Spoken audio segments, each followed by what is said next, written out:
Ooh, doo, doo, doo.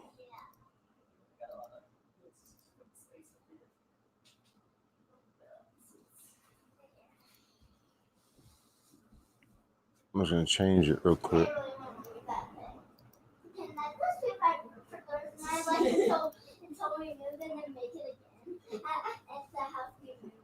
Come on.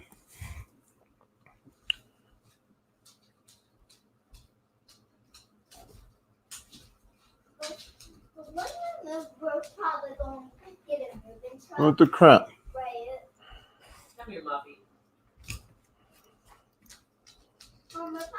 We're live. I'm live. Boom, boom, boom. I don't know if I think Facebook just got jacked. Oh, they're gonna have to come over to YouTube, but I'm not gonna kick it off.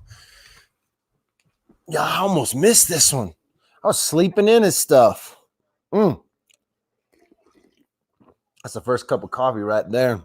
I hope y'all are doing good this morning. We were up way too late last night, and we've got a call coming in today at 7:30. I wanted to be on right around here, so but I can't believe I go live. Maybe it'll go live on it. I'm gonna remove then.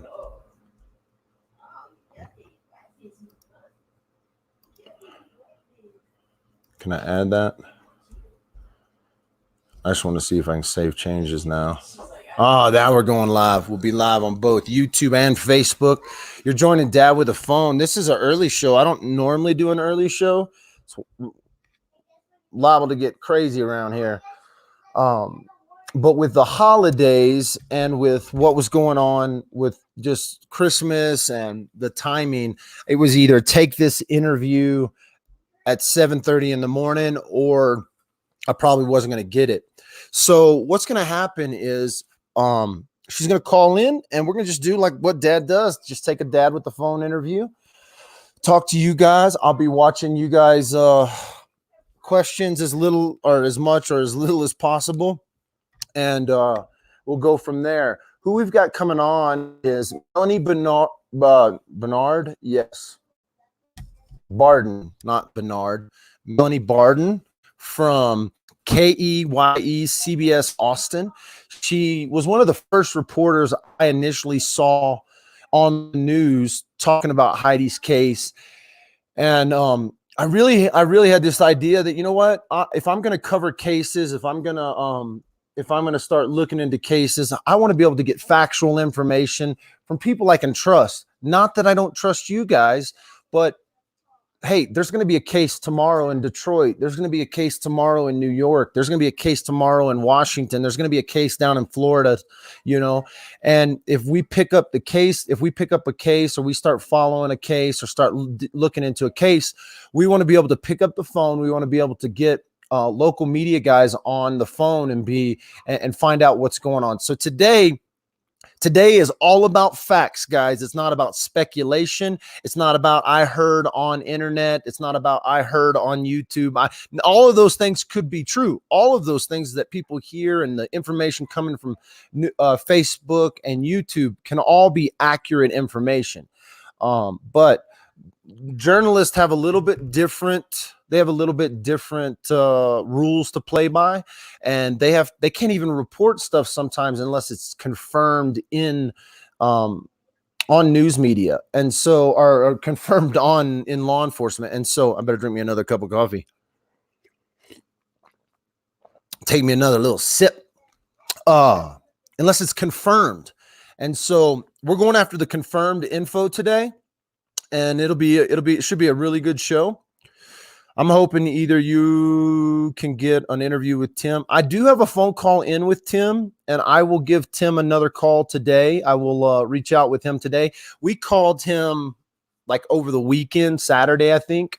And it was the weekend, and so he's been doing live interviews. I'm sure he's getting inundated with calls to try to get on interviews. But we're going to try. We'll try to get Tim as well. And I've got some other interviews lined up after the holidays. We're going into the holiday season. And so after today, I'm not doing lives on Christmas Eve. I might come on my phone and say Merry Christmas, but I'm not going to dive into a live, a live video trying to ruin my Christmas. So I'm going to be spending time with family, and I hope you do the same. As important as this is, as important as it is to go and research and go after these things and to look into these things, it is more important for you to spend time with your family. So, hey, Ella, you're going to have to get an inside voice, girl. I know you're excited this morning, but you're going to have to get an inside. My girl, Ella, is early. She's volume 12, early riser. And that girl can... it's a beautiful morning in Colorado. It's gonna be a great day today. So anyway, I kicked this live off. I was supposed to kick off at 7. We know that didn't work. She should be calling in right around 8:30. We'll see how punctual they can be. But we got this thing scheduled and we are rolling, which was more than I can say because I rolled out of bed and it was 6:52 or something. I was like, oh, Nikki got up. My alarm didn't go off. My freaking alarm didn't go off. And so thanks for joining on Facebook. I'm just peeping the Facebook folks right now. And thanks for getting up early with me. I know some of you guys been up already for an hour or two. Oh, man. Good stuff this morning. I don't know if I like morning shows, but I like coffee.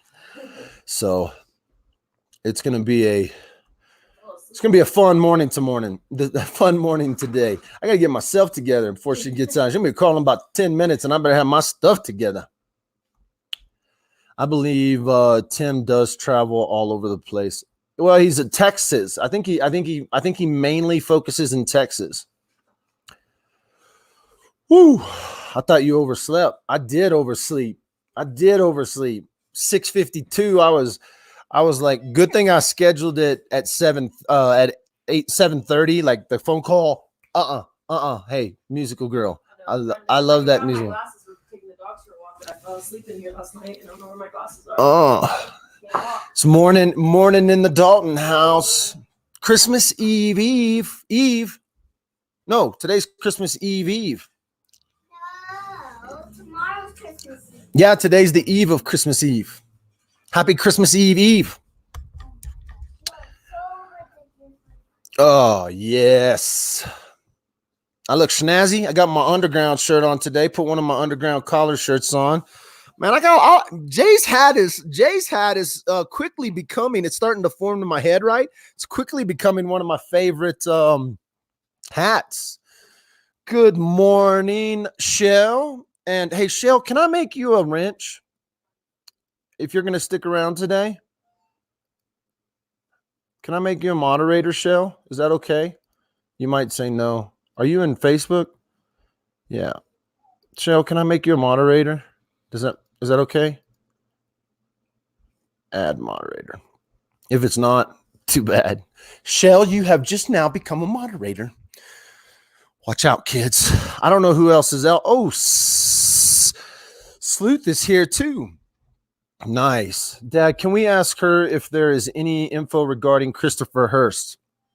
I will. I will. I'm going to ask a lot of questions that stem from stuff. I can let you know that she's not going to speculate on what happened, but we might be able to figure out. We're going to ask her a lot of stuff around. She was at the apartments real early. She spoke with some local apartment people and neighbors. I want to know if neighbors knew Heidi. I want to know kind of what the report for the news is on how they got to the other house. We've heard a lot of different conflicting reports, but I want to know how the news, the news media got reports about the house, and I want to find out how they believe law enforcement ended up there. I believe it was around the vehicle, but we're going to just go over. This might just be a recap.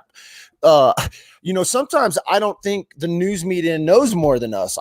Most of the time they don't have the information we can get and speculate and go through, and then it comes out and turns out to be valid information. Most of the time they don't have that kind of quickness with the news media, but or with the information. We'll see. We're gonna see. Do you ever sleep, Stitchy Widgets? Probably not. My wife wonders too. No, I had a great night's sleep. I had a great night's sleep so much I almost don't pull any of these chargers. That would devastate me. I had a great night's sleep. I almost didn't wake up. And Shell says, "Good morning, Nikki." It's going to be a good day. I think they have a leak in the department or police scanner is what they listen to. I do think join Sam's Facebook page. He would say when it is appropriate. Sam's awesome. Sam has inspired me in this. That's the whole reason I'm doing what I'm doing today, talking with the media.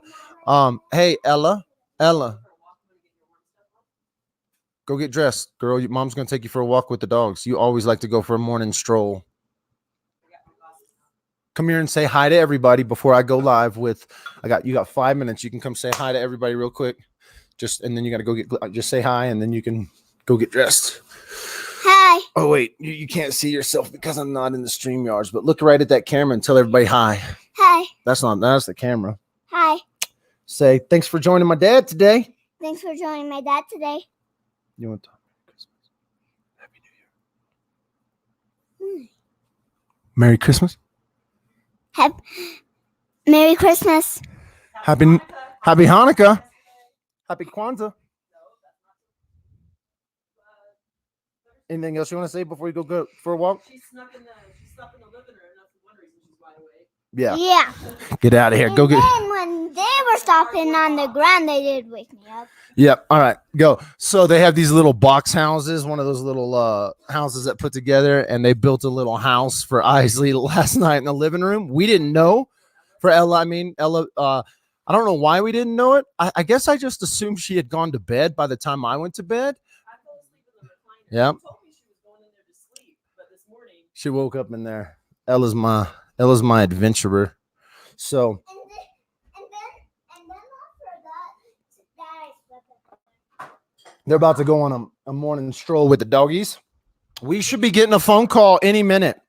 So I asked her, I sent her my number and said, hey, just give me a call when you're ready. And we're going to go from there. Thanks for joining this morning. I know this is a little abnormal for you true crime folks. You guys don't know. You don't normally get up this early with me. I don't know if there's other true crimers out there that do morning shows. I don't know that I'm going to make this a habit, but I guess when dealing with the news media, they don't like to get up. They're not going to do shows. They're all working at 10, 11 o'clock at night. So it was get this interview today at 7:30, or it was not get it till midnight tonight. And then the possibility of us rolling into the Christmas Day service or Christmas Day festivities. So we said 7:30 is a great time for us. We lied, but nevertheless, we are here. So, and you guys are too, which is crazy right now. A couple hundred people in here, I think maybe. 157 people in here, and there's a couple hundred people watching right now. 200 and so folks watching this morning, which thank you for joining us. We're simulcasting both live on Facebook and live on YouTube. We're watching chats and stuff. Coffee is my friend this morning. You look snazzy. I like looking snazzy. Gotta get some new comments. You're timed. You trimmed your beard. I did not trim my beard. I thought about trimming my beard yesterday after Jay's comment, and then after my wife's comment, and then Jay agreed with her, and then I was like, forget that. I'm keeping my beard. So, good morning. So, right now, also, it's probably happening pretty quick. Jay's probably doing her interview with Inside Edition pretty close to right now. So make sure to, and it's not going to, that interview is not going to be live. It'll be a replay to, not a replay, but it'll be a delayed broadcast today. So she'll be live on Inside Edition later talking with them. Now that's a flip side. They're interviewing her. That's what's different about this interview. I'm not being interviewed by the media. I'm interviewing them, and I'm focusing around the moments. I'm going to talk about a lot of things. We're going to get to know Melanie a little bit, get to know her background, just like I did with I need to bring up a picture so y'all can see who we're going to talk to. Where's that? I put those on my desktop last night.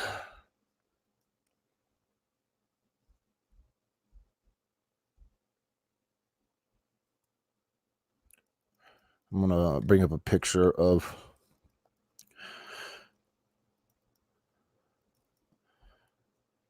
I wonder if I can open these in open these in a slideshow here.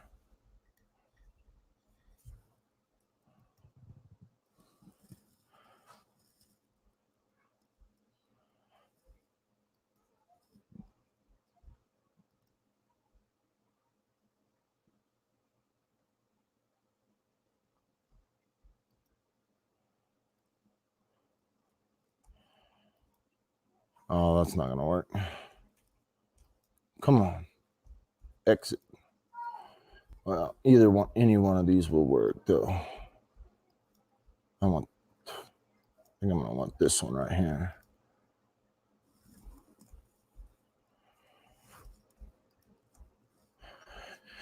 We're going to get going any minute. She should be giving me a call within the next couple of minutes. We'll see how punctual these news folks are. I'm not gonna sweat it at all. She was really, really responsive. This is who we'll be talking to. So if you're just joining, she was one of the first reporters online talking about Heidi's case local. She's a local reporter, and we had reached out to her, and it's beginning to become they're waking up to not waking up to it. You know, the deal with this is who we'll be talking to. She'll be coming on live with us and talking to us here momentarily. For those that are joining, I did start this show a little early. All right, my phone is always weird, so I just want to make sure that I got my phone when she hits this call and we get her on the line. I'll probably mute myself just for a second so I can oh shoot. See, she did call, but look, she's on top of it. I'm calling her now. So I'm going to mute for just 2 seconds.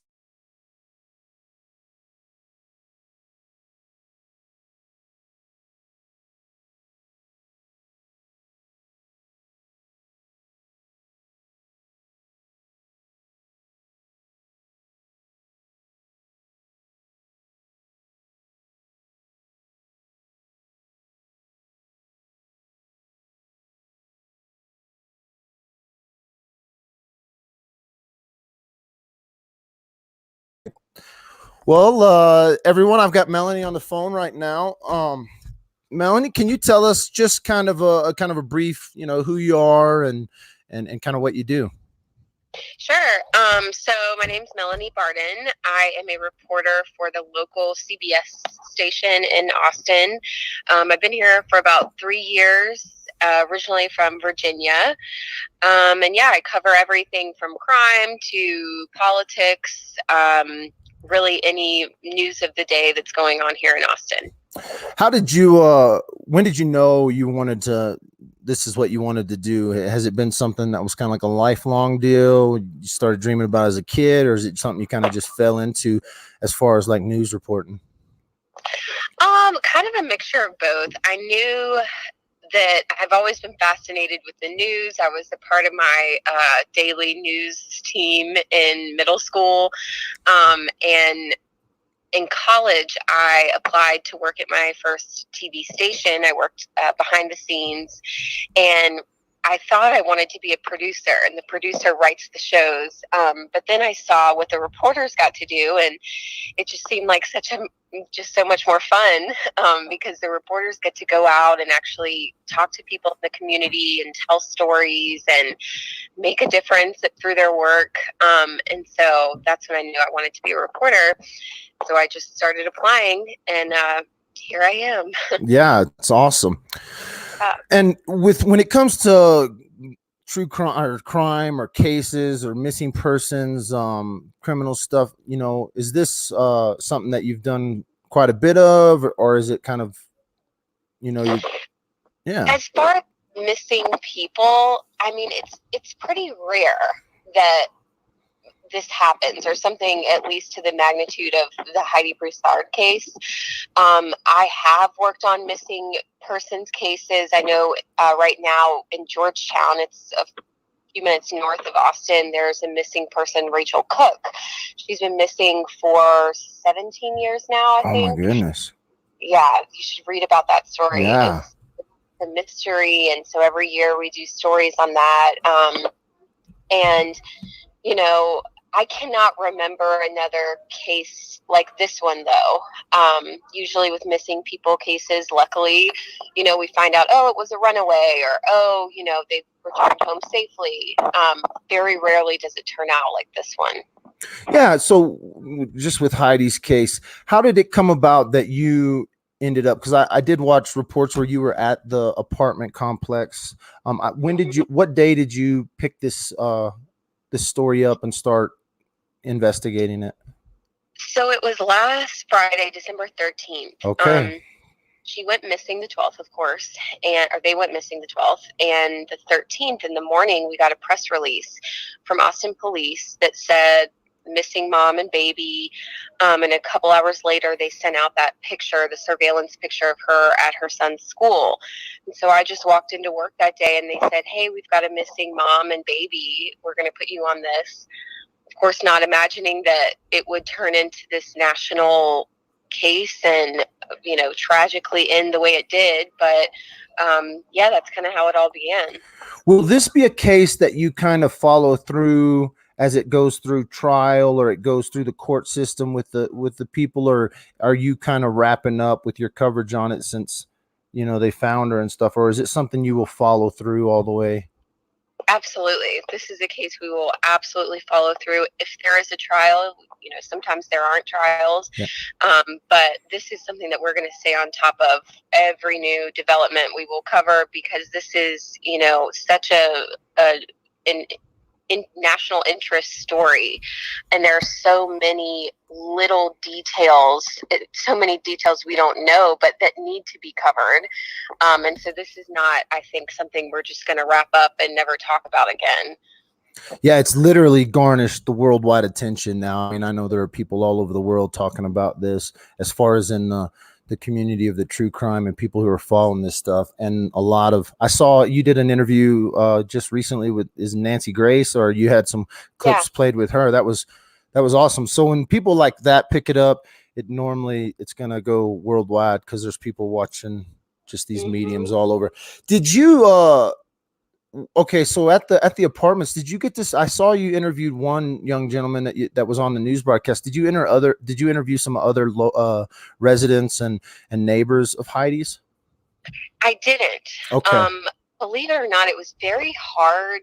A lot of people who lived there did not want to speak on camera for one reason or another. It is a national case, and a lot of people say, I don't know anything about it.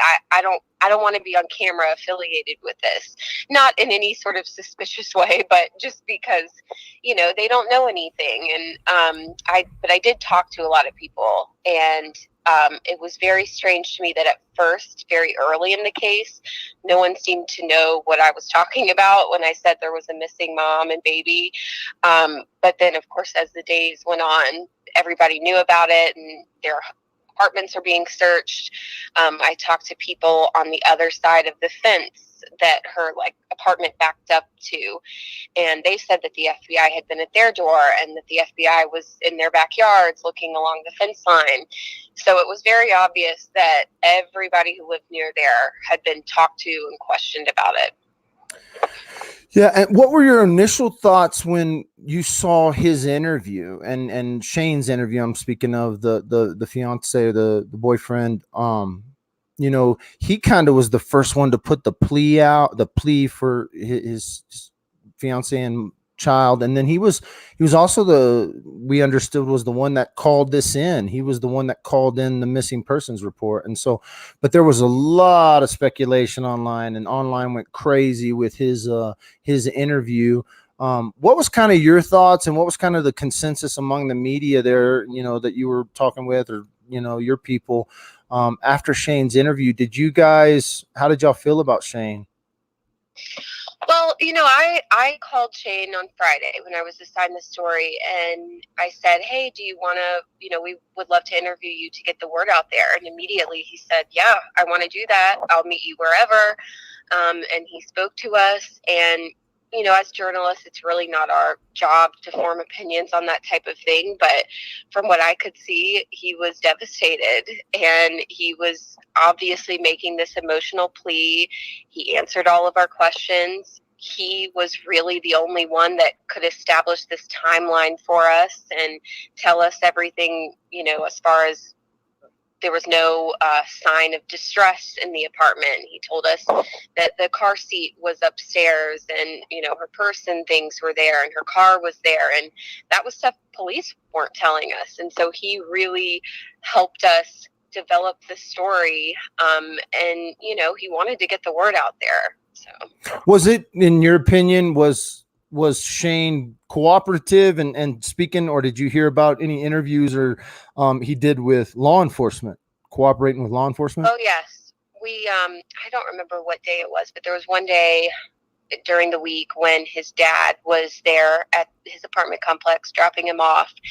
And he was saying, you know, Shane has done every interview. He's cooperating. You know, he knows, he's very aware that the suspicion is on him right now. And, you know, he didn't have anything to do with this. He's trying his hardest to, you know, give police everything he can. And, you know, I do think it's natural for people to look at, you know, the fiance or the boyfriend. And he also was the only person that we spoke to on camera that had also seen her that day. So I think, you know, all eyes are on him, and people are drawing conclusions. But, you know, I mean, he was doing everything he could to get the story out there and to cooperate. So yeah, and as kind of the story over the week unfolded, there were talks of search parties and stuff like that. But then, you know, later in the weeks, I guess it was about 7 days after she went missing, we started to get reports about something up in Austin. I think I even sent you a message about the Austin, something was going on up there, and you actually were headed up that way. No, I mean Houston. Yeah, headed up to Houston when we started to get reports about something going on in Houston, a house being, you know, raided or searched. When that news broke up in Houston, and it wasn't official or any, they hadn't made any official statements, but you guys were all headed there. Did you know what kind of unfolded at the scene there at the house? What can you tell us about what went down there? yeah, so the FBI had been at Heidi's apartment in Austin, just swarmed there, headquartered there, talking to people. I mean, anybody driving by could see them. And then all of a sudden on Thursday, they were gone. Everybody was gone. No one was around. And it was just so odd. You know, clearly they're moving on to somewhere else. And then Thursday afternoon, I was texting with, I'm sorry, yes, it was Thursday. Thursday afternoon, I was texting with Heidi's mom, and I just said, hey, do you have any updates? And she told me, just so you know, this isn't over. And she said, when I can tell you something, I will. And so that let me know, okay, something, they know something right now. And we got a tip from one of our sources that night look into what's going on in Houston. The APD is on the scene of a house of interest. This is related to the case. And so we were working with our affiliate station there. And they said, yep, they've been staked out here since 3 o'clock in the afternoon.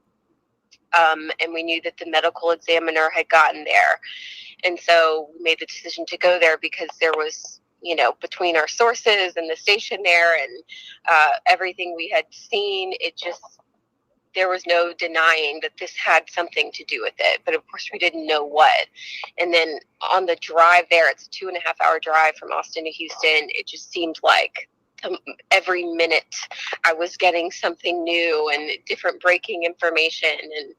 And so that's kind of how it unfolded. Up there. I want to ask you some things about maybe some facts / rumors. What we know now is the police, did they identify the silver Nissan at the apartments? Is that the car that they identified as her getting into? See, I saw that. I saw where they said that they have video of her willingly getting into a car. I have not confirmed that on my own, so I do not know. The silver Nissan is registered to Megan. And of course, that was the car she was found in. But I can tell you that I've been to Heidi's apartment many times, and I did not see any surveillance cameras outside of her apartment. That was actually going to be my next question. So you didn't see any visible cameras anywhere around the apartments? No, correct. Yeah. I did see right across the street from where people exit is an HEB. And I looked at that thinking, okay, they're probably asking for that surveillance video. There might be some up by the front desk where people enter. And so maybe, this is totally speculation, I don't know, but maybe after they got this tip and they knew what kind of car to look for, then they recognized, the car pulling in and out. I do not know because I didn't get that information. So the tip, when you say they got a tip, so is there a tip that came in about Megan to the law enforcement? Is that what you're thinking, or just about the vehicle? Yeah, so in Chief Brian Manley's press conference, he said, or it might have been the detective who said this, that, Tuesday they gave an update, and then he said it progressed and law enforcement was given a tip and generated a lead that led them to Houston. Okay. So my understanding that all of this stemmed from a tip that they got. Okay. And the other thing is we've also heard or read, or maybe it was a tweet or something, that they had 2 people in custody. Have you heard this or confirmed this? Because they have. Go ahead. Yeah. So when I got there and I was talking to some of my sources, I was told that people, as in plural, were in custody associated with this. And yeah, and as of today, they haven't even officially released that they have Megan in custody for this, right? Other than what we can find through open sources. But the police haven't said her name, have they? The police have not said her name, which I think is pretty interesting. I'm not sure why. But the police did say, they confirmed that they have somebody in custody related to this. It's been charged with 2 counts of kidnapping and 1 count of tampering with evidence. We know that to be Megan. But they said very specifically that they're not going to name the suspect in this case. So I don't know what that means. I mean, it's a mystery. We know that nobody, as far as what we can see, has been charged with murder. So do they think that there's somebody else involved? I'm sure that they're exploring all avenues. They said they're investigating multiple areas between Austin and Houston. It definitely seems like there's a lot more. They even said more charges could be pending. So they're really being tight-lipped about this because this is an active current investigation. So yeah, and understandably for that. And there was even, one of my partners here on YouTube, she was on a live video with one of the friends during that house raid, and they literally that lady recognized the house and recognized the name and stuff like that, and it kind of just went from there. It was really, that's kind of shocked everybody. This was one of Heidi's best friends and kind of knew Heidi, and so and then we found out that through her Carissa, that Megan had been calling, trying to find out information about the case to different sources, and we've seen some interviews with different people about that. What are your thoughts on this case? It's pretty wild and crazy. That it's not it wasn't just random folks. It was people that knew her. What are your kind of thoughts on it? You know, I don't think anybody could have predicted what we found out. It was just it was shocking. I mean, it's heartbreaking and just sad to think that one of her friends could have possibly been involved. And I mean, I don't think that's something that anybody really saw coming. One thing that I thought all along, just after talking to her parents, was that there's no way she would have done this alone. I knew that. There's no way she would have just up and left her life. And if somebody else was involved, and I asked her parents this on Tuesday, and I said it would have had to be somebody who knew her, and they said yes. They were convinced, because we know that Heidi's mom was with her from the moment she had her baby until Tuesday. She was there helping with the kids and stuff. And in Shane's interview, he told us that Thursday was the first morning she took, Silas to school with Margot in the car. So this was the first time that we know of Heidi was alone in the apartment with the baby. And so it just seemed to me like perfect timing that somebody would have had to have known that. What are you guys getting reports about? Why has Margot not been released to the family yet? Well, they're saying that the DNA test, I guess she's in foster care right now. And on Friday, Chief Manley said the DNA test will take anywhere from 48 to 72 hours. So that means that it seems like today we should find something out.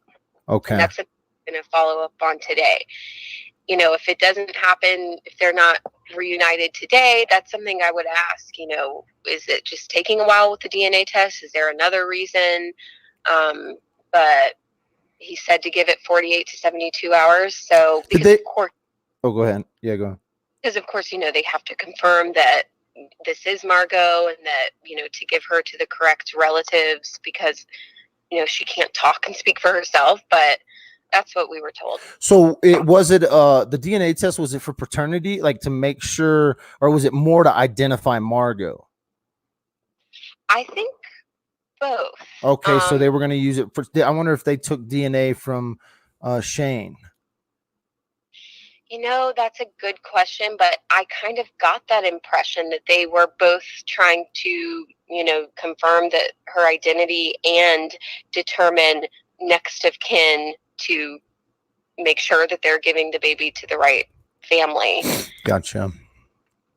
That's got to be hard, but then I guess the family and Shane understand that they're just trying to cover all their bases. Right. Is Megan set to be in court this morning at all? I haven't looked.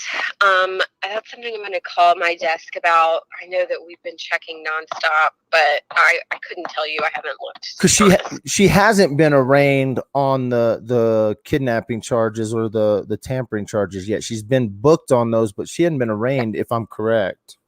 Yes, as far as I understand, that's correct. Okay, but they transferred her like on Friday night or Saturday sometime, and so they obviously had the weekend to go through. As this thing kind of unfolds, it'll probably slow down now that they've got the baby back and they found Heidi, and just the process will take its time, the investigation. In a case like this, it's shocking to the world. It's overtaken social media. How's the media been interacting? I mean, you've interacted with me, quickly responded and answered questions, but what's kind of the rule with you guys interacting with social media and different people when it comes to these kind of things? Is this a new thing where social media is kind of moving cases and getting involved and stuff like that for you, just in your opinion down there with the news and stuff? Yeah, I think that I think that, yeah, it's probably a fairly new thing that social media has been so involved. And, we've seen lots of Facebook pages of people, gathering their own evidence. And I can tell you, as a member of the media, it's very useful that, number one, people are talking about it, so more people are aware, and people who know her or who knows someone who knows her can, say something. And so it's always something that the media uses as a tool. I think you would be crazy crazy to ignore when people are talking about it. At the same time, it can be a little hard because we cannot, and we certainly don't want to put out any information that is misleading or isn't correct. So we have to confirm every single thing that we may hear or we may think makes sense.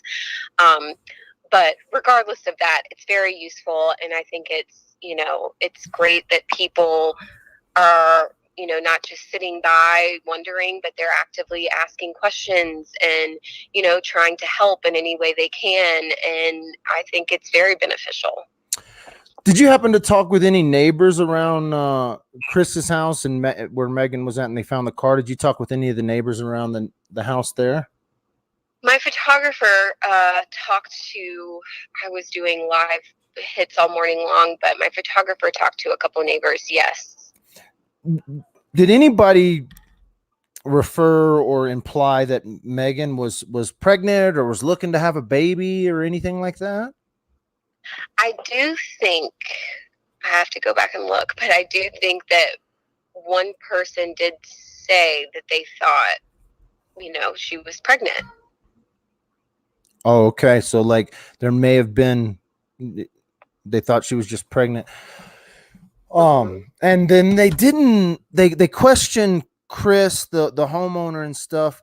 Have you heard any reports that Chris and Megan were a couple, or have you only heard that she was just a resident and he was like the landlord there? See, that I don't know, because I have not been able to confirm that is really the basic answer. I did know that from neighbors that they have said that they have seen Chris and Megan. There's a Chris and Megan. Whether they saw them together holding hands or they just knew that two people happened to live there, I don't know. But it seemed like neighbors, were very confident that Chris and Megan lived at that house. And really, because I don't want to be spreading any wrong information, that's all I can say, because I don't know for a fact. No, I totally understand. And again, there's 100 speculations of rumors of this, that, and the other. Have you heard anything about how maybe, and we kind of talked about it, there was a little tip that then led to the house, and it was implied that this had to have been, an abduction because she just wouldn't take off. Have you heard anything around how she got Megan or how they left the apartment, or if there's anything like that? Like there's speculation, was she drugged? Was it willingly? The report was that she willingly got in a vehicle, but has there been anything like that? Any ideas of how she got and left the house or left the apartments? No, and that I think has been the number one question that we've gotten, and that's something that I'm going to follow up on today. There's a lot, I want to ask about today, but all I know in terms of how she left was, again, that there was no sign of somebody breaking in. There was no, she had left even the baby car seat. She had left her purse. Her keys were missing. And so her phone was also missing. So, we can maybe assume that she took her keys and phone with her. But I do not know exactly how they got her, or how whoever may have gotten her into a car. So I don't know. Okay. As law enforcement, did they talk about using that they were pulling phone records or looking into Megan's phone records and Heidi's phone records and trying to get her phone records? Has law enforcement implied that at all? They did not say that specifically, but I can guarantee you that that is something that they did. I mean, they explore every single avenue, and they are not going to leave anything up for chance. And so I can say with confidence that they absolutely looked into Heidi's phone records. I'm sure, the last location, the last cell tower that pinged, to try and figure out where her last location was before the phone was turned off or whatever happened to it. So I'm sure that they looked into that. And you've spoken with Shane. You did did you do the interview outside the apartments with Shane? Was that y'all's footage there? Our interview was on outside the T-Mobile store. Oh, outside the T-Mobile store. Okay. Mm-hmm. And was that a T-Mobile store they went to? Y'all just caught him there? Or okay. So yeah, Friday when we called him and said, "Do you want to interview?" He said, "Yeah." We just said, we'll meet you wherever. And he was like, "All right, well, we're headed to this T-Mobile store. We want to see if we can get any phone records." And I said, "Okay, we'll be there in 10 minutes and, just do the interview there." Because we knew, of course, that they were busy and, we wanted to accommodate them rather than, have to wait and, see when they can come to us. How has your reaction with speaking with the family and stuff? How's the family processing this? That's the hardest part, really. I talked to Tammy, Heidi's mom, and she's absolutely devastated. I mean, this is just absolutely, it's hard talking to her because you don't know what to say and you just feel so awful. I mean, they really believed and had a sincere hope that Heidi and Margot both were going to be found alive. I mean, they really did when I spoke to them on Tuesday. And it just, I think there are no words. I mean, they've got Silas now. It's the worst time of year for anything like this to happen. Christmas is on Wednesday. And it's just, it's just hard for them. There's really no words to describe it. How's it been for you? I know this is your job. It's professional. You're trying to, you keep it, but these cases you don't just check them at the door when you get home. How's it been for you? It's been a lot. I mean, you're right. This is definitely not a story that I just put down my phone and go to sleep and, not think about until I go into work the next day. All week, I've just been just like everybody else and constantly, looking for updates, looking for information because it's been such a mystery. And so it's hard. It was hard learning that Heidi was not alive. And the manner of death was the ligature strangulation, and that her best friend could have possibly be involved. And it just, I think everybody, a lot of what makes this case so, looked at is because people can really relate. There's this young, beautiful mom who just had a baby, she's pretty close in age to me. And, to think that her best friend would be involved, that's not something you would ever expect. And, everybody trusts their best friend. And, to think it's just so awful. It's like, it's just the worst of the worst. And it's just so devastating. And you just see yourself in her. And, it's been hard. It's been hard.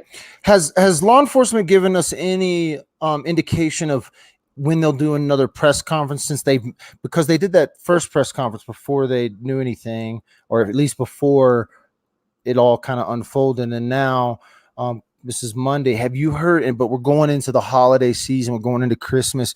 Have you heard anything about another press conference yet? No, we have not. And I can tell you that APD does not give press conferences until there is something to say. And of course, every single day we're going to be asking. And Chief Brian Manley said that he promises that when he has updated information, he's committed to giving it to us. And of course, that's the truth. But APD again, does not make themselves open and available unless they have answers. And so I think that just speaks to, how thorough of a job they're doing and how much more there has been to investigate. Have you spoken with any of Megan's family or reached out to them? I have not. Okay. I have not them because, see, the thing is that this case obviously exploded on Friday, and we found out all this information on Friday, and then it's the weekend. And so, to tell you the truth, I've been off, and we've on the weekend for news stations is limited staffing, and so it kind of did slow down. And so today I do expect there to be more information and, kind of things to pick back up. And so, yeah, kind of what's your plan for the week as far as this case goes? Or is this, I mean, obviously you've got to do your job and there'll be other stories that come up, but do you kind of have a plan of attack this week to try to look into this more? Absolutely. I'm going to, contact all of my sources every day, contact police every day to see when there will be an update. And I know that tonight at 6:30 in Austin, there's a vigil planned for Heidi. So I'm sure we'll be covering that. And so, that's really all we can do. I don't think we're going to sit by and just wait for a press conference, but really, work our sources and try to confirm what we can in the meantime. But, we're definitely, this is going to be something that we're following every single day. And so you're saying there's a prayer vigil or a gathering together. Will you guys live stream that? Will you guys put that online? I'm sure we will. Okay. I can't guarantee it, but I would 99% sure that will definitely be streamed. Well, hey, I want to thank you. I know we haven't gone as long as I planned, but you've done an awesome job covering this, and I want to thank you because you don't have to come on stuff like this. You don't have to come talk to me or anybody else. So I want to thank you for doing this and coming on and filling in people. Like I said, the world's captivated by this case. The internet's captivated by this case, and I know that speculation will run rampant, and you guys don't speculate anything like that. But it is a crazy kind of weird diabolical thing that happened. So I thank you for coming on and just giving us a little bit of an input. I always ask you, any questions for me, or do you have any questions around this? I wanted to ask you, what are the main questions that you guys are getting that we can work to try and answer?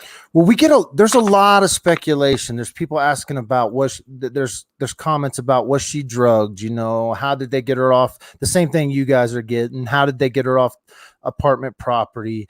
Who called the cops? Did Chris turn in Megan to CPS? We heard that CPS showed up first on the scene up in Houston, and then I saw reports it was law enforcement that showed up, and then they waited for a search warrant. And so there's a lot of questions about how they got to Megan's house. I think that stems from those tips that we might not know exactly what those tips are, whether it was someone who saw the car, someone who saw her get into the car with someone. But a lot of our information is stuff that they've hinted at, like 2 suspects, but they don't tell us any names, or so that's kind of the stuff that people will run rampant with when they give you a tidbit of information, but then they just don't say anything else. So I've seen tons of questions about, was she drugged to get, one question, and you didn't say anything. Was the front door open? No, the front door was not open. Okay. I don't know where in the world that came from, but Shane told us everything was the same. He didn't say anything about a front door being open. The only thing he said about a door is that her car door was unlocked, not that it was open. Oh yeah, he talked about that a lot. He was like, this is not normal because I normally get on to her about it. Yeah, but I have looked and I have done cross-checking all throughout his interviews. There is nothing about an apartment door being open. Yeah, and they didn't. I don't remember them saying it, but that's the internet. So to your knowledge, the apartment door wasn't open. What?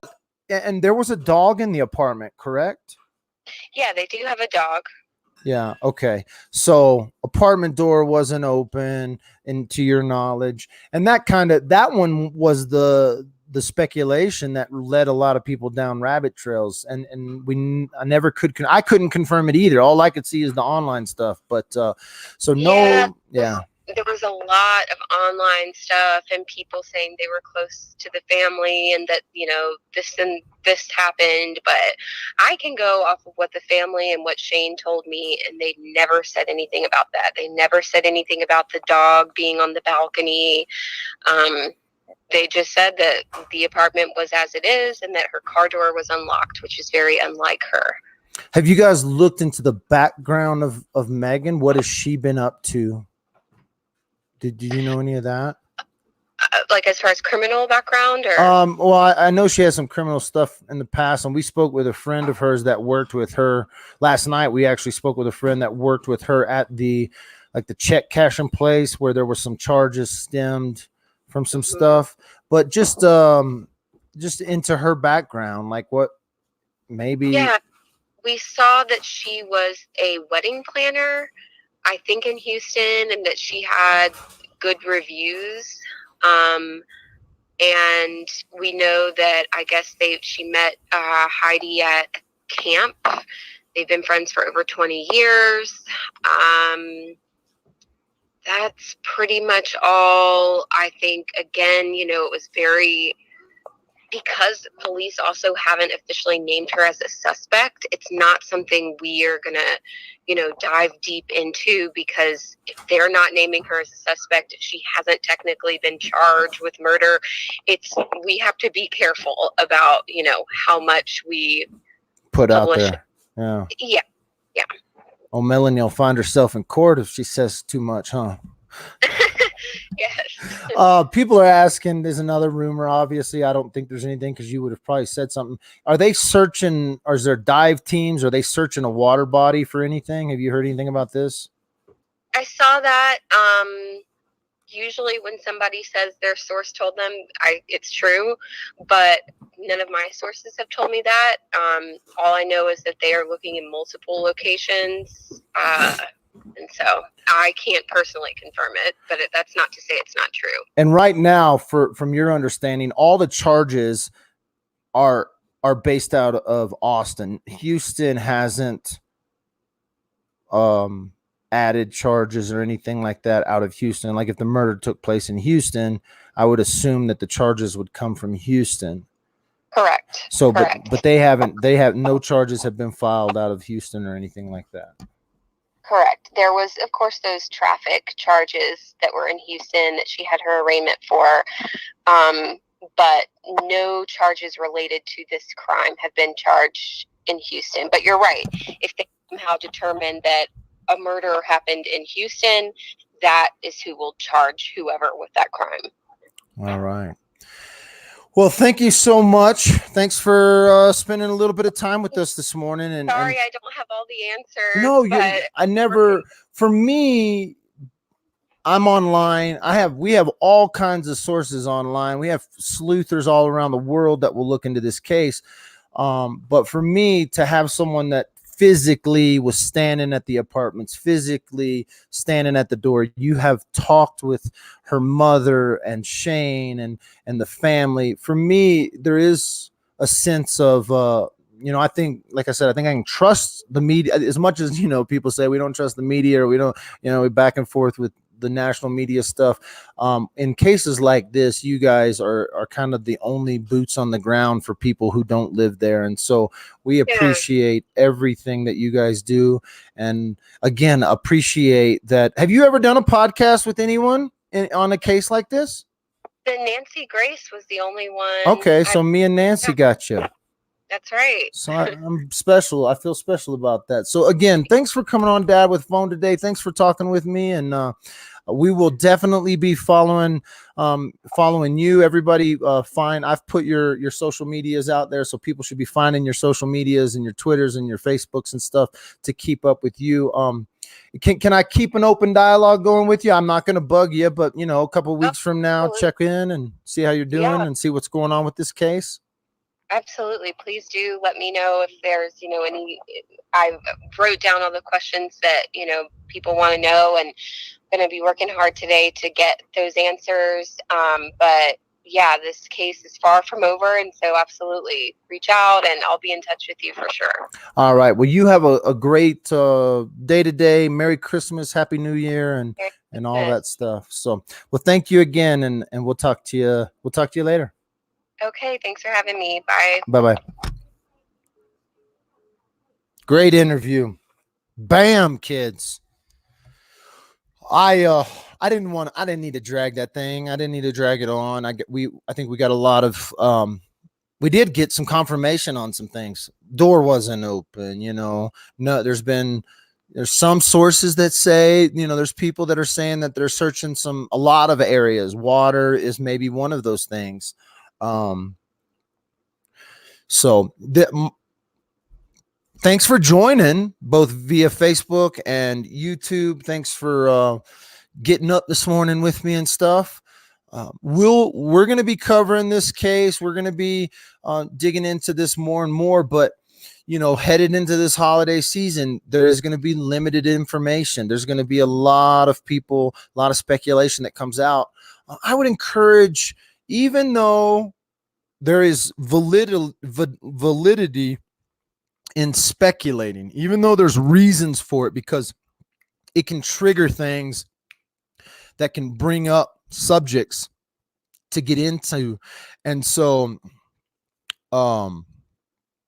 Texas Angel, yeah, they released the official cause of death as that ligature strangulation. Door open doesn't mean ajar.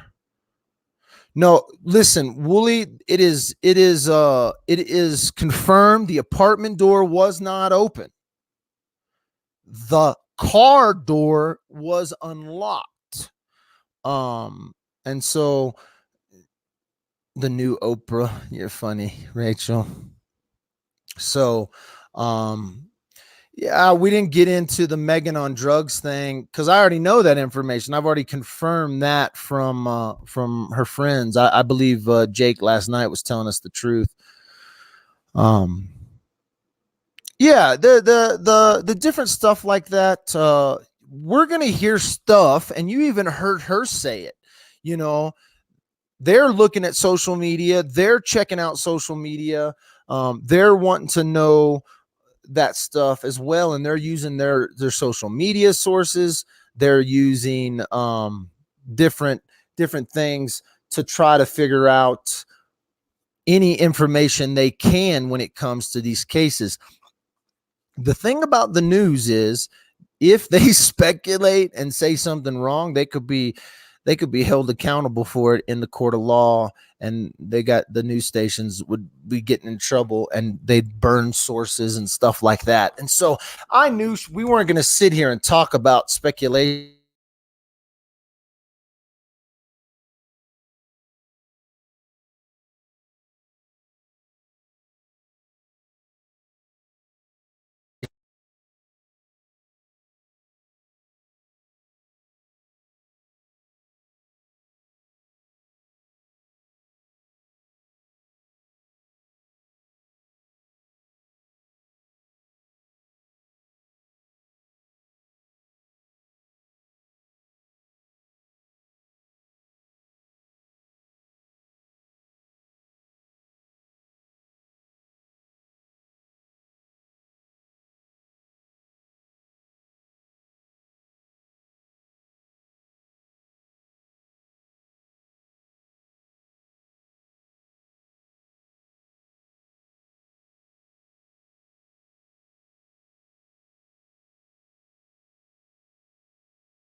I'm watching chat. I see.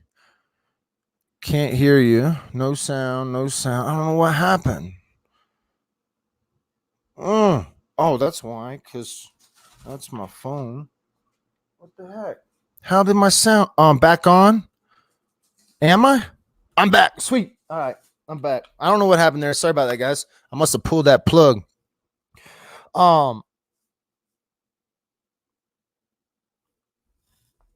Yeah.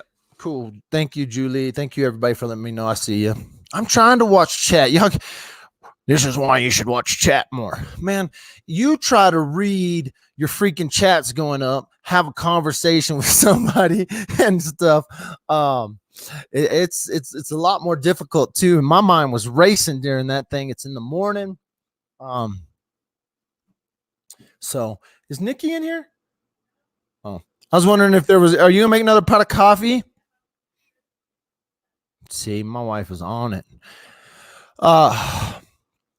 Monica, great theory. What I was going to say is the reason I was talking when I lost audio was the reason I think they haven't released the name of the suspects, why nobody's been charged with murder yet, and if in fact there are 2 suspects in custody, is because loose lips sink ships. Somebody is talking to the cops. And when I say somebody's talking to the cops, I think that there could be more information come out. There's going to be a key witness, and so I think there's a good reason why they haven't released names. They haven't released that information because if in fact they have another person in custody for these crimes, but those people are talking, they're not going to release their names because they're going to want to protect them as witnesses, not just suspects in the crime. So those are my theories on why they haven't released names and stuff like that. I think Megan didn't have her baby for whatever reason, and she told Melanie she had sweat in the car already, and she put it on her loan. They probably meeting with the grand jury, maybe. I want to know why they searched the house once CPS arrived, and did Megan do to the baby? For all intensive purposes, we have to believe that, Silas is Shane's boy. You heard right here. Yeah, that's kind of my thoughts, Sleuth, is that there's possible deals being made to to get those things. But those are just, again, back and forth. D-Wop, can you find out what site they're gonna live stream the vigil? Well, she is with that was something I didn't know about. So today we got to find out where that prayer vigil is. I said I wasn't going to do any more live videos about this, but we will find out today, Shell. We will find out about that prayer vigil, where it's being held, and what we can do to definitely get that. So, hey, thanks for joining this morning. I know I don't normally do morning shows. I hope this was informative. I hope that that it wasn't a boring show for you. I always find it interesting when, especially in this stuff, and how I'm going to go about this. This is not going to be the last interview I have with news media about this case. I have other interviews scheduled with some news media sources down in Austin, but it's the holidays, and most of them have said, well, I can't do anything till after Christmas. So, yeah. We'll try to get some more after Christmas. I feel it's important to use these guys and to establish some relationships with them. It is my plan to establish relationships with media people all over the country, because when we go to follow a case, we want to be able to talk to someone who's talked to the family. You're like, Melanie's not going to sit here and talk and tell me I talked to Heidi's mom unless she's talked to Heidi's mom. We know she interviewed Shane. So, to hear her tell that Shane was, compassionate and sincere, and she stood across from him and did this interview, that's good info for us to take and not speculate on these on and all of this. And so there is some importance, we got to do some puppetry, and we got to try to use them as we can. And I am incredibly thankful that they chose. And you heard her, she's been on Nancy. She if you haven't heard her Nancy Grace interview, I will post it up. But she did something with Nancy Grace, and now she's done something with Dad with a Phone. So I'm pumped. It was an exciting interview for me, a little early, but nonetheless, it was a key interview. I don't think I jumped on myself too much or stepped over myself too much. Thanks for joining on Facebook. Thanks for joining on YouTube. If you're on Facebook right after this video, can you go and give me a review? Say, hey, Dad with a Phone's cool, or Dad with a Phone sucks. It doesn't matter to me. Just go on my Facebook page, hit that review button, and then leave me your thoughts. That really does help. You can always like and subscribe on YouTube. I've got my PayPal link down at the bottom. If you are so inclined to give, then you can do that. I do want to let you know about something that I want to give you the opportunity to give to, but you don't have to if you don't want to. Christmas Day, I'll be going to get a wreath or some roses, a Christmas wreath, some roses, some flowers. And we've already had people give, $5, $10. We're going to go put a wreath and some flowers out at Kelsey's memorial bench, and we'll do a live kind of quick video there with our phone. Probably do a prayer kind of just over the holidays, pray for her family and stuff like that. If you want to give to that, you can send that money to my PayPal and just put in the note that this is for Kelsey's flowers or Kelsey's memorial wreath. And so I'm going to go I'm probably going to go pick that thing up today and have it, but probably, yeah, we can decorate it and add some stuff to it. So if you want to give to that, I'm nobody obviously obligated, but if you want to give to a Christmas wreath, you can do that through my PayPal. Just put a note there in the notes segment. This is for Christmas. This is for a Christmas wreath. And so, I actually thought you live videoed all night long straight. I went to bed. You live videoing, and I woke up. You live videoing, so I didn't understand. Has Dad been live videoing all night long? Like, close, baby girl, close. So yeah, my kid's trying to call me out. No, Dad's just doing an early morning show today.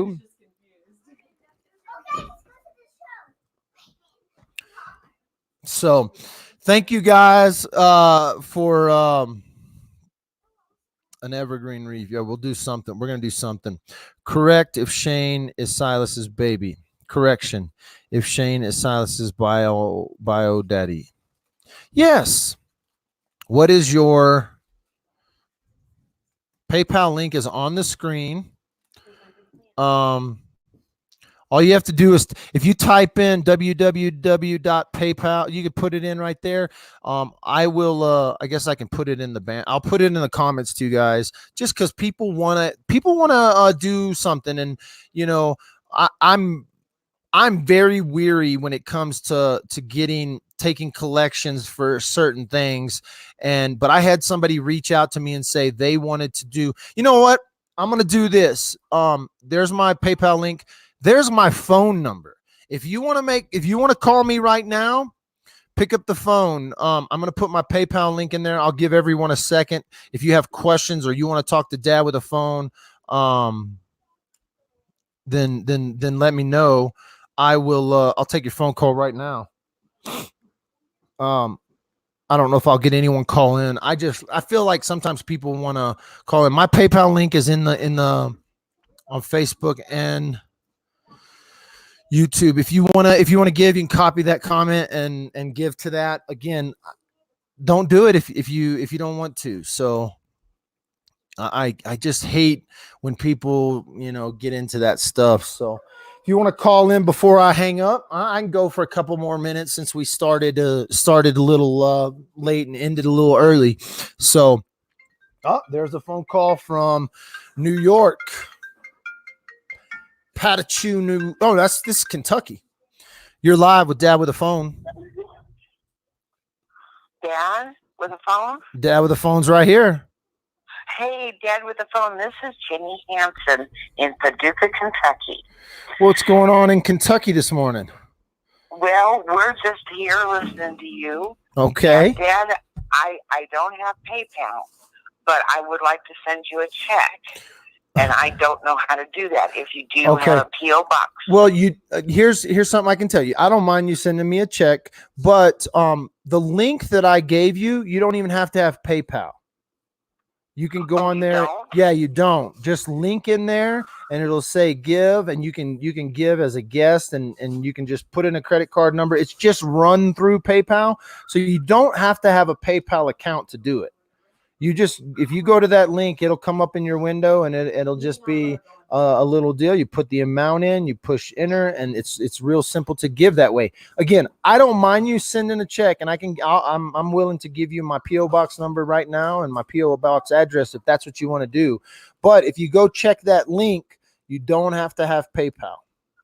So okay, well, I would rather be able to send it to you physically. Yep, absolutely. Because that way I can write a bigger check. Absolutely. So I'll give you my address right now. It's 1067. 1067. Yep, 1067. U.S. Highway 24. 24. Okay. Number 295. Okay. That's Woodland Park, Colorado. 80863. And you can just send that to Michael Dalton. Put a little note in there, just so you know, so I know who you are. Okay, all right. All right. Well, we love you so much, and thank you. Thank you so much. Thank you for the call. Merry Christmas. Merry Christmas to Bye-bye. you too. Bye-bye. I don't even have checks anymore. But hey, people want to give. That right there is why we give people the opportunity to give, because they want to. And so people get upset about that. So no, I just sent my PO box. You can, if you go to my PO box, I'm not worried about doxing me, guys. I'm not worried about trolls. I'm not worried about anything. They got my PO box. Oh my goodness. Go to the UPS store. Watch out. Cover your ears. Y'all can all send me checks. Can you write your address on here so we can get it, please? I want to send you something. Yep, I'll put my address in there. Y'all trying to get my address, aren't you? Y'all trying to dox me.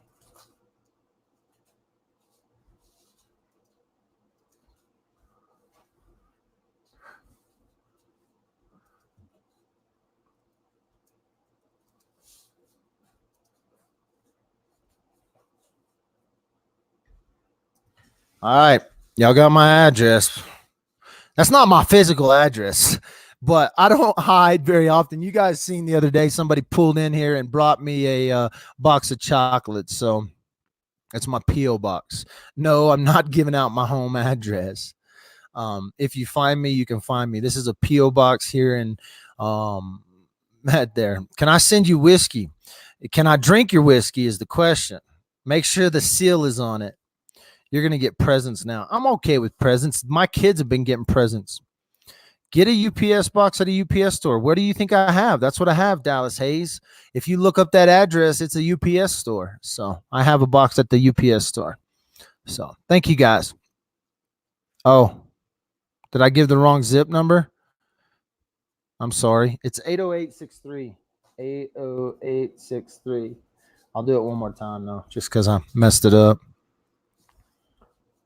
1067 U.S. Highway 24, number 295,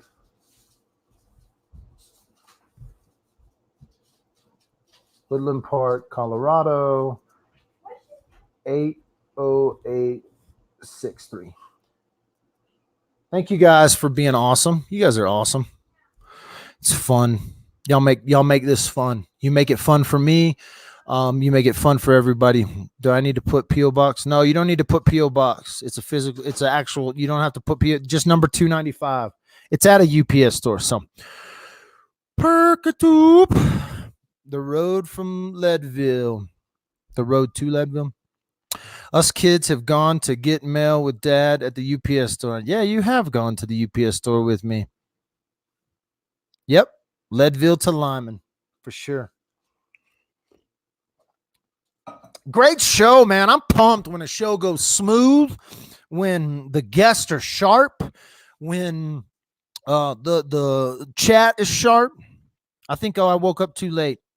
Missed your interview. You did, Bridget. You missed it. You missed it. You're gonna have to replay it. Ella wants baby alive dolls. No, she wants American doll. American. Don't go buy American dolls. You have to get a second mortgage to buy them some bitches. Second mortgage to buy those American baby dolls. Those things are expensive. For a baby doll. It's not a baby doll. It's an 18-inch doll. All right. They're made very well. Dad, what's going on? Oh, wait. Somebody said.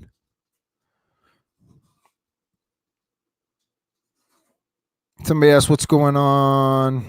I like you, Dalton. You have a big heart and a badass attitude. My favorite kind of people. Merry Christmas. I like you too, Rose. Is that address right? There wasn't anything posted again for the wrong address. Yeah, that's the right address. That's my address. So you give people your address? No. American Girl. Just American Girl stuff. Okay? She's already getting American Girl. Shh. She's gone. I got 100 proof of Knob Creek, Kentucky straight bourbon whiskey for you. Oh my gosh. That'd be a fun live drinking some of that. I'm right here. I work near the headquarters of American Girl. Oh, do you? Go see if they got anything in the dumpster. Send me some of their dumpster dolls. The change you made didn't show up. Oh, I re-put it up. I can do it one. I'll do it one more time, and then I'm done with that. I feel like somebody's gonna freaking.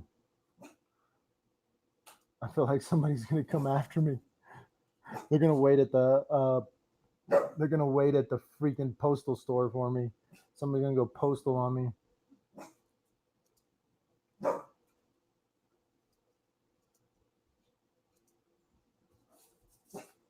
That lady said, I'd like to send you a check so I can send a bigger check. And I was like, oh, well, I'm not going to argue with that. Again, thanks for joining. You guys are awesome. We will probably be live again where I said I wasn't going to go live again. I'll probably go live again sometime today. This will be, we're going to we'll cover the live prayer vigil. I'm going to find out from Jay if she's planning on covering that. There's no reason for us to stomp that thing. But I'll stream it if no one else is going to stream it. You guys are awesome. You guys are awesome. I'm encouraged to get up in the morning. I'm like, damn, I should be doing an early show every morning. If you guys will show up, 255 people will wake up with me. I will get up too. Thank you, Facebook. Thank you, YouTube. Thank you, all the mods out there. Shell, you did a kick-ass job today. You're gonna keep your wrench.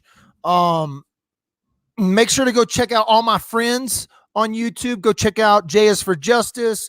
Go check out Diane's drama show. I really don't have much friends on YouTube anymore. Pretty much they're all just right here with you and me. Dumpster dolls. Yeah, go get me some of them dumpster dolls. You guys are awesome. Thanks for watching. We'll be his posts don't seem to be showing up. Is my address not showing up because I'm posting in let me do it this way then. Here's what I'll do. I'm going to put it directly in there. And let's see. 1067 US Highway 24 number 2. I feel like when I go from StreamYards and put the thing in there, it doesn't show up. 295 Woodland Park, Colorado, 80863. 80863. Let me copy this. I'll do it in Facebook because people are asking there too. Sorry about that. Sometimes StreamYard is doing that. Now I know it showed up because I just saw it on YouTube. So I'm going to comment on the Facebook page and then I'm done. I'm out. Leave a comment. We'll put my address there. Laugh out loud. Boom. Then y'all got it. Don't be trying to, please don't try to file some bullshit on me. Hey, trolls. I love you, trolls. Don't harass me, please. Or harass me because then I'm going to come after you. All right. Thanks for joining. You guys are awesome. It's been a great show this morning. Make sure to like, follow, do what you're supposed to do on Dad with a Phone. Again, the biggest thing, if you don't give money, don't like and subscribe. Go to Facebook and give me a review. Go say something about me on Facebook. Write it down. Thanks for watching. We'll be back sometime on the flip side. We'll see you guys later.